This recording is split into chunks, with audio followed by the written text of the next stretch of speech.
బట్టి రమణ గారు ఆయన మా స్కూల్లో జాయిన్ అయ్యిండు, డిఫాల్టర్ అయ్యిండు, వెళ్ళిపోయిండు, దారి తప్పిన స్టూడెంట్ అయిపోయిండు. ఆయన ఇంకో కొత్త స్కూల్లో చేరిండు, అక్కడ ఏమైండు అనేది మాకు తెలియదు. ఇంకా రెండోది ఏంది, ఆమె మేడం ఏంది కాంగ్రెస్ మేడం ఏమన్నా మెడల్ వచ్చిందంట, కేంద్ర ప్రభుత్వాన్ని మెడల్ ఉంచిరట. ఏం భాష మాట్లాడతారు సార్? ఎవరు మెడల్ వచ్చేదానికి వీళ్ళు ఎవరు? అసలు ముందల వాళ్ళ మెడల్ వాళ్ళు ఉంచుతున్నారు, వాళ్ళ మెడల్ ని ప్రజలు ఉంచుతున్నారు. ఎందుకంటే బీసీ డిక్లరేషన్ అని అనౌన్స్ చేసేసి ప్రతి పార్లమెంటుకు 2 ఎమ్మెల్యే సీట్లు ఇస్తామని చెప్పి 34 సీట్లకి 21 సీట్లు ఇచ్చి బీసీలను మోసం చేసింది వాళ్ళు. ప్రతి ఏడాది బీసీలకి 20,000 కోట్లు ఫండ్ బడ్జెట్లో పెడతామని చెప్పి 5 సంవత్సరాలకు 1,00,000 కోట్లు బీసీలకు పెడతామని చెప్పి మోసం చేసింది వాళ్ళు. ఇప్పుడు కార్పొరేషన్ పదవులు వేసింది కదా, మరి తను కూడా ఒక కార్పొరేషన్ చైర్మన్ గా ఉన్నాడు. ఎన్నో కార్పొరేషన్లు వేసి దగ్గర 30-40 కార్పొరేషన్లు వేసి ఎక్కువనే వేసిండ్రు. ఎంతమంది బీసీలకు ఇచ్చిండ్రో చెప్పాలి. మరి అక్కడ బీసీ అన్నదమ్ములందరికి మోసం చేసిండ్రు. 42% సామాజిక న్యాయం అని చెప్పిండ్రు. ఆ 42% కూడా చక్కగా చెయ్యడం చేతగాక, ఆ బీసీ గణన కూడా చేతగాక, ఏ విధంగా దక్క మొక్కీలు తిని ప్రజలతోటి ఏ విధంగా తనులు తిన్నారో తెలుసు. వాళ్ళని లీడర్లే అడమైన మాటలు ఏం మాట్లాడినో తెలుసు.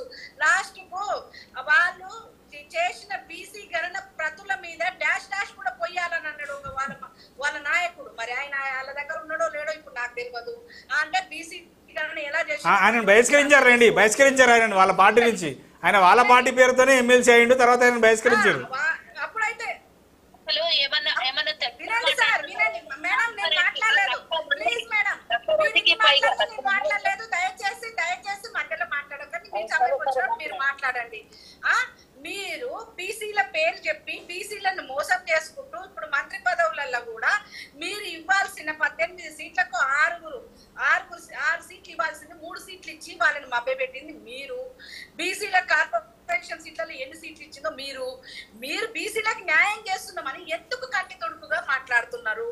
బీసీ గణన మేము, బీసీలకు ప్రాధాన్యత కల్పించింది మేము, బీసీకి ముఖ్యమంత్రిని చేస్తానన్నది మేము, బీసీ కమిషన్ పెట్టింది మేము. బీసీలకు రేపు జనగణన అయిపోయిన తర్వాత సెన్సస్ అయిపోయినాక బీసీ గణన చేస్తానని స్వయంగా ప్రధానమంత్రి గారు కూడా చెప్పడం జరిగింది. వీళ్ళు వంచేదేం సార్? వీళ్ళ చేతగాక వీళ్ళు చేసుకోలేక వీళ్ళు కరెక్ట్ గా కనీసం జనగణన ఒక రాష్ట్రంలో కూడా సరిగ్గా చెయ్యలేక సతికిలబడ్డ పార్టీ వాళ్ళది. ఇప్పుడు ఎలక్షన్లు పెట్టలేక ఏడుపు ఎందుకు సార్? మేమే రోల్ మోడల్ అంటున్నారు ముఖ్యమంత్రి రేవంత్ రెడ్డి గారు. ఏమంటున్నారంటే దేశం మొత్తానికి తెలంగాణ రాష్ట్రంలో జరిపిన బీసీ కులగణనే దేశానికి రోల్ మోడల్ అని చెప్తున్నారు. రైతులుంటే 30 లక్షల మంది కూడా రైతు రుణమాఫీ చేయలేదు, రైతు భరోసా ఇవ్వలేదు, రైతు బంధు గతి లేదు అతి లేదు, రైతు కూలీలకు అతి లేదు గతి లేదు. వీళ్ళు ఏమన్నా రైతు కూలీలో ఉన్నారు, వాళ్లకు గతి లేదు అతి లేదు. ఇవాళ విత్తనాలు ఇవ్వాలి, విత్తన సబ్సిడీ ఇవ్వాలి, యాంత్రిక సబ్సిడీ ఇవ్వాలి, వానలు పడ్డాయి, ఏది ఇవ్వ చేతగాక ఇలాంటి నాటకాలు ఆడుతున్నది ప్రభుత్వము. 6 గ్యారంటీలు అని చెప్పింది, 12 హామీలు అని చెప్పింది. సరే, ఇప్పుడు వాటి గురించి సరే మళ్ళీ చర్చిద్దాం. సుందరెడ్డి గారు వాటి గురించి ఒక్క నిమిషం.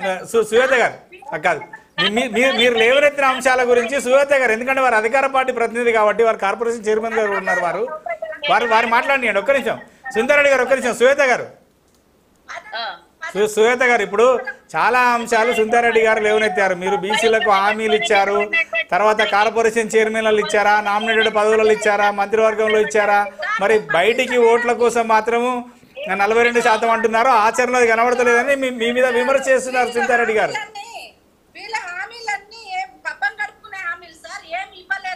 ఒక్క నిమిషం సుందరెడ్డి గారు, ఒక్క నిమిషం వారు మాట్లాడియండి.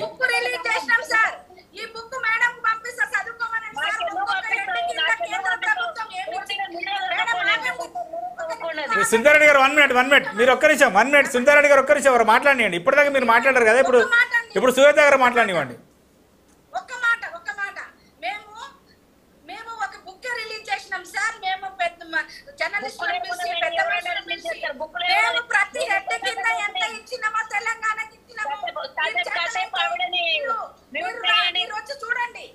ఓకే ఒక్క నిమిషం సుందరెడ్డి గారు మీరు ఆగండి. ఒక్క నిమిషం సుందరెడ్డి గారు 1 మినిట్ మీరు అడిగిన ప్రశ్నలకు వారు సమాధానం చెప్పనియండి.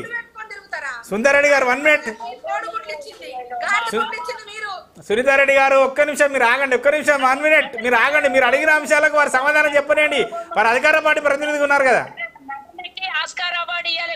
1 మినిట్. శ్వేత గారు మీరు మాట్లాడండి. సునీతారెడ్డి గారు మీరు 1 మినిట్ ఆగాలి.